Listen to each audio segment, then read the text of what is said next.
May bagong pagkakaabalahan ang pambansang kamao na si Manny Pacquiao.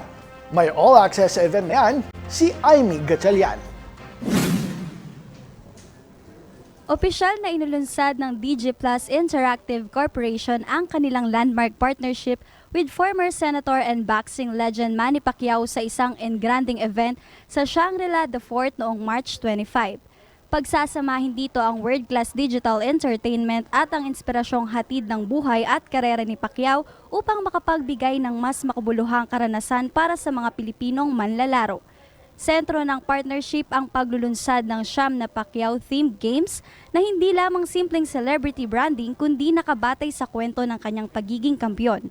Kabilang sa mga pangunahing titulo ang Super Ace Pacquiao, Pac-Man Scholar Game, Wild Bounty Pacquiao, Pacquiao Fortune, Gates of Manny Pacquiao Super Pac-Man at Fortune Gems Pacquiao. Inaasahan ding ilalabas ang iba pang laro tulad ng Boxing King Pacquiao, Pac-Man's Bingo Room at Money Punch.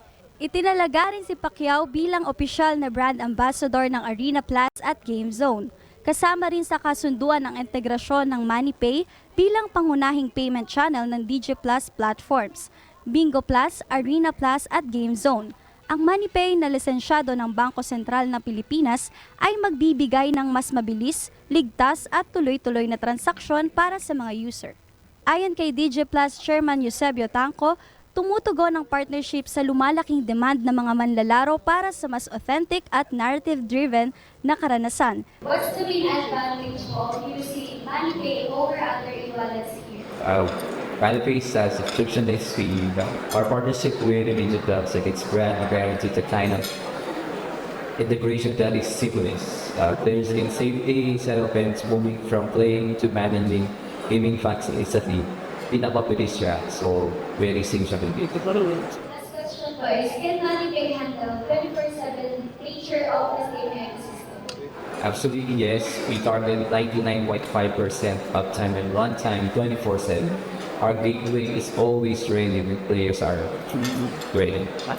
Sa pamamagitan ng pagsasanib ng digital technology at legendary boxing champion, inaasahang magdadala ang partnership ng bagong antas ng digital entertainment sa Pilipinas kung saan ang laban ay hindi lamang sa ring, kundi pati na rin sa digital na mundo. Para sa susunod na episode ng All Access, ako si Aimee Gatchalian.